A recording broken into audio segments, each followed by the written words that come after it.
हाय friends, मैं हूं Manav. Welcome to movie shoovie. करते हैं आपस में पॉडकास्ट का नमस्कार, सत श्री अकाल, सलाम और जय हिंद। एक इम्पोर्टेंट सा आज कॉन्वर्सेशन करेंगे कि बंटवारा 1947 किन 10-11 रीजंस की वजह से डीरेल हुई। ठीक है, लेकिन क्योंकि हमारा रिचुअल है और रोज ये कवर करते हैं कि जितनी भी मूवीज थिएटर में रिलीज हुई हैं वो क्या कुछ बिजनेस कर रहे हैं उसके बारे में भी हम बात करेंगे। फिर ये 11 पॉइंट्स के बारे में भी बात करेंगे जो काफी इंटरेस्टिंग है।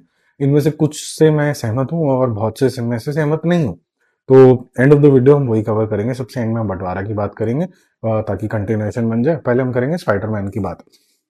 अभी ट्यूसडे को काफी ज्यादा ऑफर चले थे, संडे को बहुत बड़ी हाइप हो क्रिएट हुई पिक्चरों को लेके, सबने देख दाख ली और उसके बाद फिर ये टुप करके गिरना शुरू हो गया मामला। स्पाइडरमैन ब्रांड न्यू डे 21 यानी कि एग्जैक्टली 3 वीक्स के बाद 2 करोड़ रुपए का बिजनेस करेगी। तब तक इसने जो डैमेज करना था वो कर चुकी है in a good way, because we all wanted to see कि स्पाइडरमैन किस तरीके का परफॉर्म करेगा और क्या ये मार्वल को एक नई एनर्जी देगा, री एनर्जाइज करेगा कि नहीं करेगा, जो वो बिल्कुल करता है। तो 473 प्लस 2 475 करोड़ कर चुका है। 500 सर्टन लग रहे हैं यहाँ से। तो DC Day 12 क्योंकि एक और तमिल मूवी आ गई है जो कि लोगों को ज्यादा पसंद आ रही है, विश्वनाथ एंड सन्स, तो इसको थोड़ा सा डेंट पड़ा है। 1.5 करोड़ रुपए इसने कर लिया था, 1.5 करोड़ कल, और आज 1 करोड़ इसने ऐड किया है। तो कल का 59 का जो नेट टोटल है +1 हो जाता है 60 crore rupees. World wide total भी 90 क्रॉस कर गया है इसका। यहाँ से भी उम्मीद लगाई जा सकती है कि ग्रॉस लेवल पे ये 100 टच कर जाएगा, तो उसके अंदर कोई खतरे वाली बात नहीं है। विश्वनाथ जो है वो 200 के रेस में चल रही है। विश्वनाथ एंड सन्स जो कि मूवी है सूर्या की, Day 6 के अंदर एंटर कर चुकी है और 6 करोड़ ही करेगी। कल भी 6 करोड़ किया था, तो इसने पेस मेंटेन किया हुआ है। 72 प्लस 6 78 करोड़ और लगभग लगभग 140 करोड़ रुपीज इसका वर्ल्ड वाइड कलेक्शन पे हो चुका है, तो ये अच्छा कर रही है। तो सूर्या की पिक्चर है काफी कंट्रोवर्सी में तो नहीं, काफी हाइप हुई थी कि इतना अमीर आदमी, कंट्रोवर्सी तो हुई थी, थोड़ा सा मीम्स वगैरह जरूर बने थे। ठीक है, तो ये अच्छा चलिए, मैंने देखी नहीं है तो ये मेरे ख्याल से मैं स्किप ही हो चुकी है मेरे से। ये जब हिंदी में रिलीज होगी OTT के ऊपर एग्जैक्टली 24 दिन बाद, तो फिर मैं देख लूंगा। अब आवारापन के बारे में बात करें, आवारापन 2 Day 6 बहुत स्टेबल है।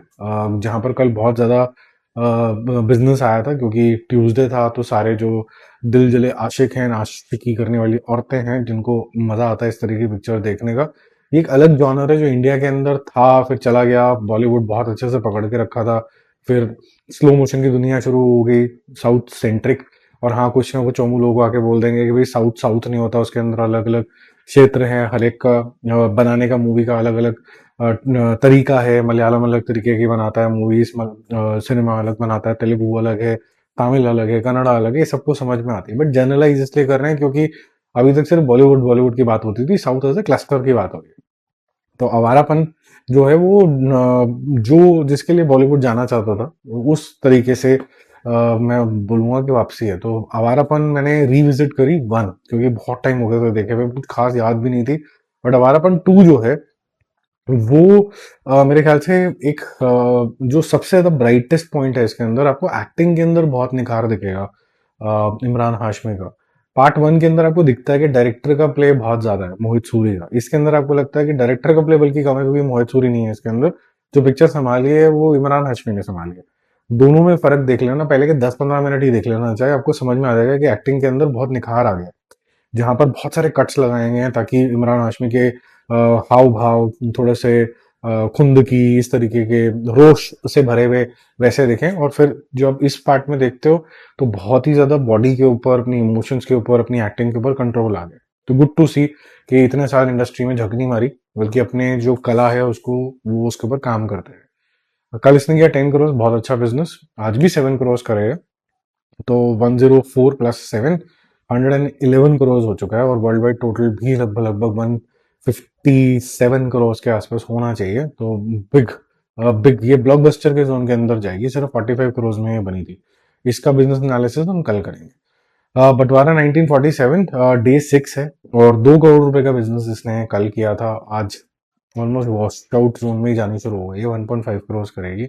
33 तब कल तक का किया था, 33 प्लस 1.5 34.5, और 43 करोड़ इसने टोटल करे।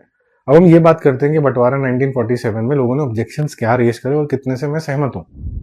तो अगर आज आप इंटरनेट के ऊपर जाओगे तो सबसे पहला आपको सवाल ये दिखेगा कि वाई बंटवारा फ्लॉप्ड और बंटवारा को हाई क्यों करना चाहिए, बंटवारा को बॉयकॉट करने की क्या क्या मुहिम चलाई जा रही है, बट इन सब में से कुछ ट्रोलिंग हुई, कुछ लोगों को, सेंसिबल लोगों को पसंद भी आई। देखो कभी भी जो लोग होते हैं जो ऐसी हिम्मत रखते हैं कि एक वेव के अगेंस्ट जो है स्विम कर पाए, ऐसे लोग हमेशा मिनिस्ट्रल होते हैं।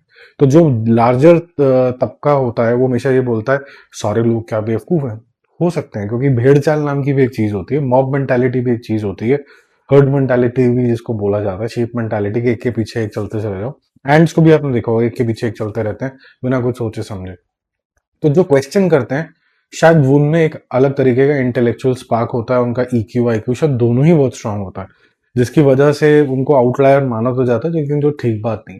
तो मेरे पास कुछ 11 पॉइंट्स हैं जो मैंने अलग अलग लोगों के मुंह से सुने, कहीं पर कमेंट्स पढ़े, कहीं पर किसी न्यूज आइटम में कवर हुए कि बंटवारा एक्चुअली में फ्लॉप क्यों हुई, ठीक है। और फ्लॉप अच्छी खासी फ्लॉप है, ये ऐसा वैसा नहीं है कि भाई क्लोजर टू योर बजट पहुंच गई या फिर भाई 5-10 करोड़ रुपए की तो बात थी, वैसी नहीं है। ये अच्छा खासा उसका गैप है टू फुल। ये पीवीआर को कम से कम 20-25 करोड़ का लॉस करेगी, आमिर खान को भी 20-25 करोड़ का लॉस करेगी। 50 करोड़ का लॉस हो जाए जिस पिक्चर के ऊपर, वो अच्छा खासा झटका लगता है। तो पहली बात तो ये है कि गदर 2 जो है वो एक बहुत स्ट्रांग एक सेंटिमेंट बना के लोगों ने रख दिया था गदर 2 का, क्योंकि गदर 1 गदर 2 एंटी पाकिस्तान ज्यादा थी। हालांकि सनी देओल को हमेशा ये लगता है कि बेस्ट मूवी थी गदर 2 from a love story perspective, but लोगों ने इसको इस नजरिए से देखा नहीं है।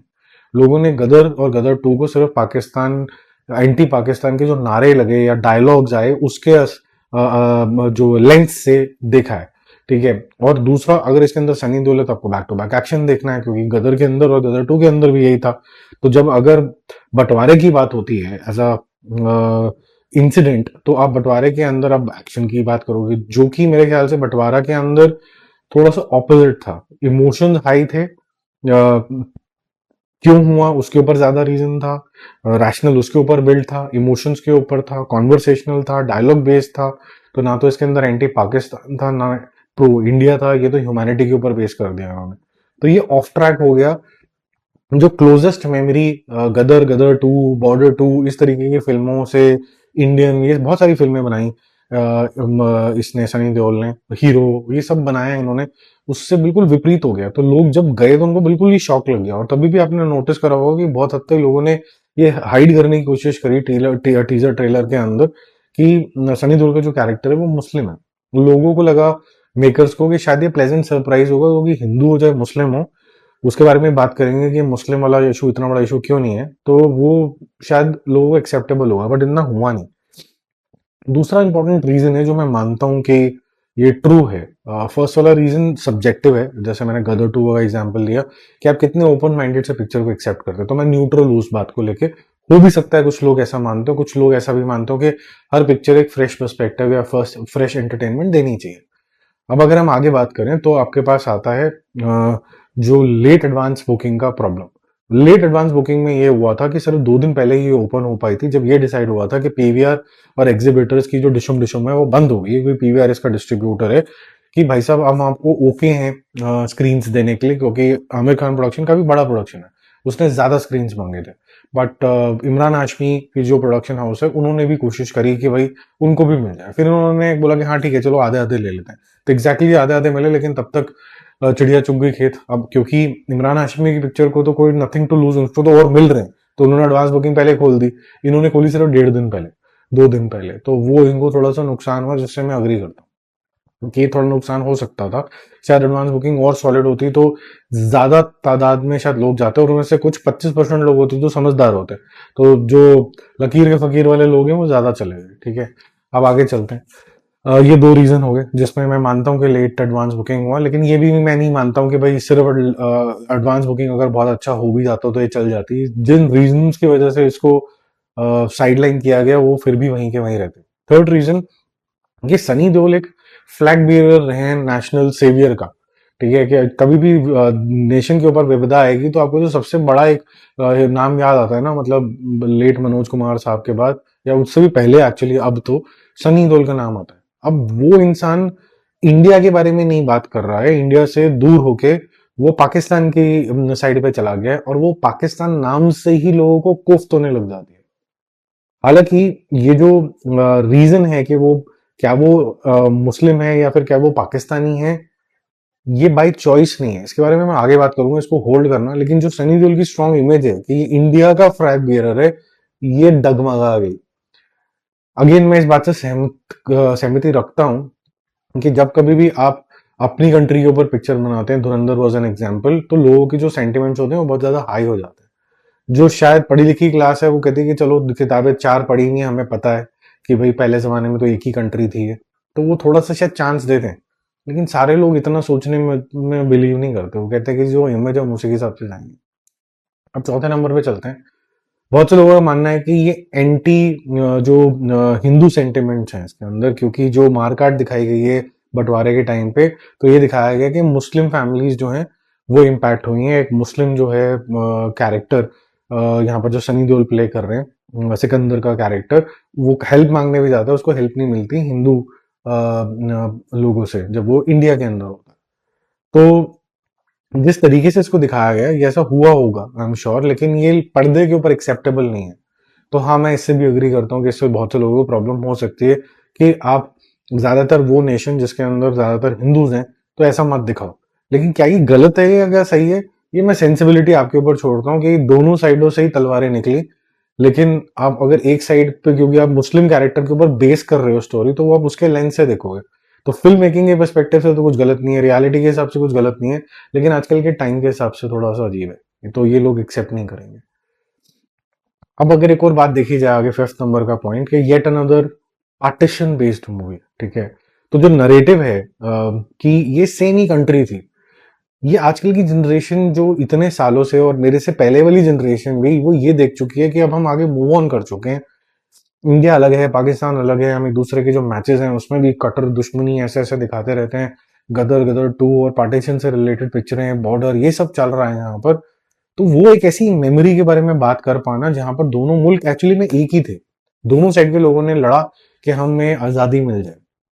और अगर आप ट्रूली देखो कि जब अंग्रेज हम पे राज कर रहे थे और उस पीरियड के अंदर 200 साल तक जब राज किया था, तब आपको ये हिंदू मुसलमान के जो लिखित पढ़त वाले जो होता है ना, डिशुम डिशुम, वो कहीं पर भी रिकॉर्डेड नहीं है। तो एक समय था जब अटैक हुआ हमारे ऊपर, मुस्लिम इन्वेडर्स आए, उन्होंने जो भी किया होगा अत्याचार, उसके बाद एक ऐसा पीरियड भी आया जब मुस्लिम्स जो थे उनकी जो राज्य था वो नीचे भी जाने लग गए।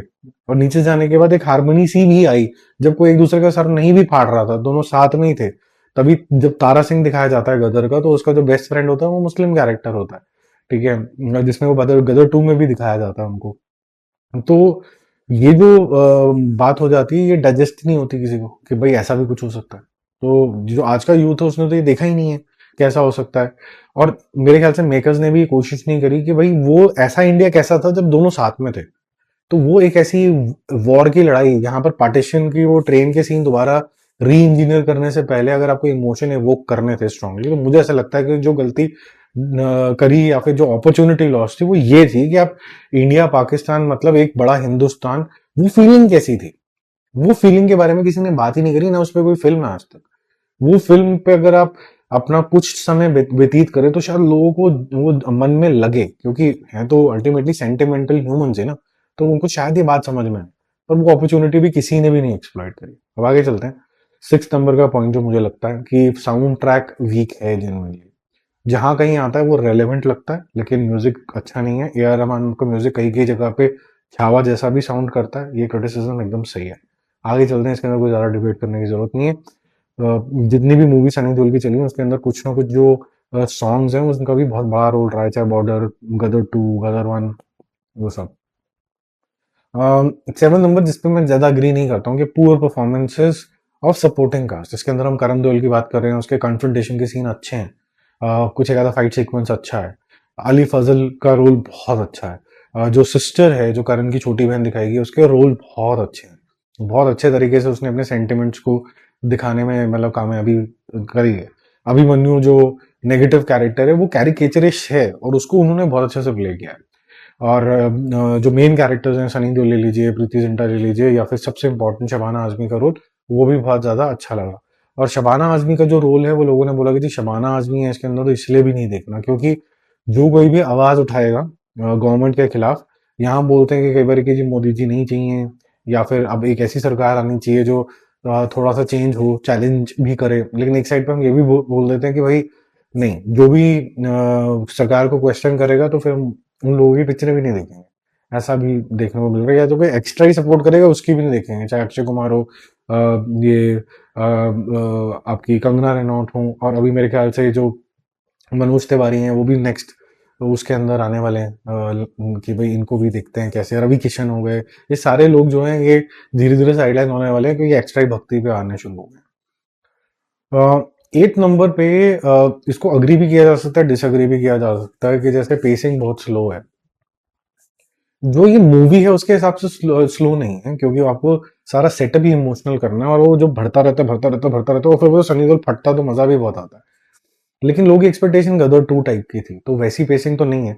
तो you can agree with these people, I would not call them haters, जिनको नहीं अच्छी लगी है, बट उनका ये रीजन है, तो उनका पॉइंट ऑफ व्यू ठीक है, लेकिन एट द सेम टाइम ये मूवी का कॉन्सेप्ट ही नहीं है, तो ये दिखा नहीं सकते थे ना, सनी देओल को बार बार फटते हुए दिखा सकते थे, ऐसा कॉन्सेप्ट ही नहीं है। 9th नंबर का एक इंपॉर्टेंट पॉइंट है, ये भी एक येस और नो के जोन में, ग्रे एरिया में चला जाता है, इसका स्ट्रेट आंसर नहीं है। अवारापन 2 जो क्लैश है वो एक नॉस्टैल्जिक मेमोरी आपके लिए लेके आ जाता है, इस वजह से बंटवारा को नहीं रिलीज होना चाहिए था। I don't agree with this fully, because yes, Avara 2 was important, but at the same time, underestimating Sunny Deol for a period war film like बंटवारा खतरा एक्चुअली में आवारापन के लिए था, कि वो कंप्लीटली वॉश आउट ना हो जाए। और अगर ये इंडिया और ये तारा सिंह जैसा कोई कैरेक्टर होता तो मैं देखता आवारापन कहाँ तक पहुंच पाती। आवारापन शायद फिर भी 100 कर लेती, लेकिन बंटवारा पहुंच गई होती 500-700 के ऊपर। लेकिन वो कैरेक्टर मुस्लिम था, पाकिस्तान के अंदर बनाया गया था, उसके बारे में अभी बात करूंगा आगे, तो इस वजह से ज्यादा नहीं गया। 10 नंबर पे 2 चीजें हैं, एक तो जैसे आमिर खान हो गए या फिर शबाना आजमी हो गई, इन लोगों के जो हैं वो बहुत ही एंटी एंटी सेंटिमेंट्स हो गए, यहाँ तक कि जो काफी लोग इनको एंटी नेशनल तक बोल देते हैं, उनका जो कंट्रीब्यूशन है उसको भी भूल जाते हैं।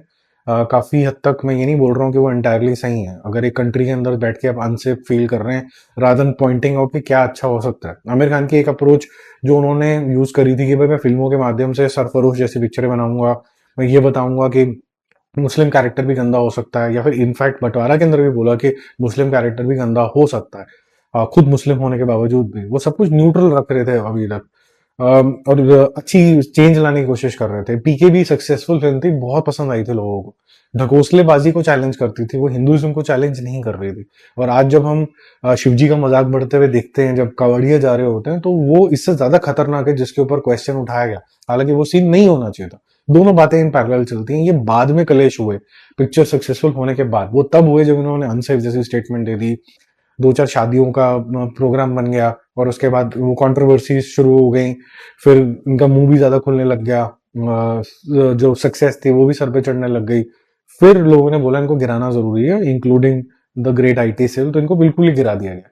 अभी कुछ भी अच्छा बुरा कर लें, चाहे ये सही भी हो गलत भी हो, ये गलत ही है आज। और same is for Shabana Azmi, same is for lot of other actors also, जो कुछ भी कर ले वो गलत ही होने वाला है।